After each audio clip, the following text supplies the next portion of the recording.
किसी समय की बात है।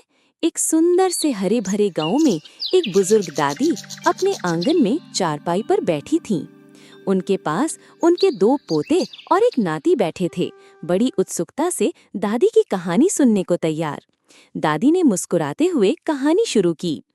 ये कहानी है रामू किसान और उसके प्यारे गधे नंदू की। रामू किसान बहुत मेहनती था। उसके पास एक छोटा सा खेत और एक गधा था। गधे का नाम था नंदू। रामू नंदू का बहुत ध्यान रखता था। उसे समय पर चारा देता, पानी पिलाता, अच्छे से देखभाल करता था। लेकिन बाकी गांव के लोग इतने भाग्यशाली नहीं थे। गांव में सूखा पड़ चुका था। खेतों में फसलें नहीं उग रही थीं। बैल और गायें कमजोर हो गए थे, क्योंकि कोई उनकी ठीक से सेवा नहीं करता था। गांव की आर्थिक स्थिति दिन ब दिन खराब होती जा रही थी। थक हार कर गांव वालों ने एक दिन राजा के दरबार में जाकर मीटिंग की। गांव वालों ने राजा से विनती की, राजा जी, अब हमसे ये संकट नहीं झेला जाता, कृपया कोई समाधान बताइए। राजा ने गंभीरता से सबकी बात सुनी और फिर ऐलान किया, जो व्यक्ति इस समस्या का सही समाधान देगा, उसे एक पोटली सोना इनाम में दिया जाएगा। अब सब सोच में पड़ गए। रामू किसान सोच रहा था कि क्यों ना आइडिया बता देता हूँ राजा जी को। और रामू किसान राजा की इजाजत लेकर सबको अपना आइडिया बताने लगा। महाराज, हमें अपने जानवरों की सेवा करनी होगी।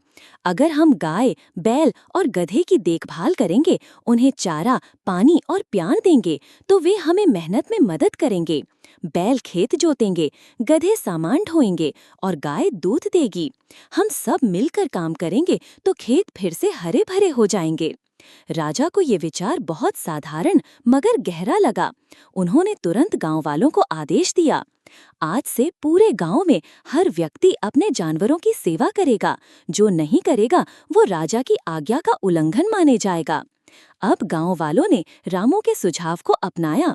सब ने मिलकर गाय और बैल को चारा खिलाया और सही से देखभाल करी और उनसे खेत जोतने का काम करवाते रहे।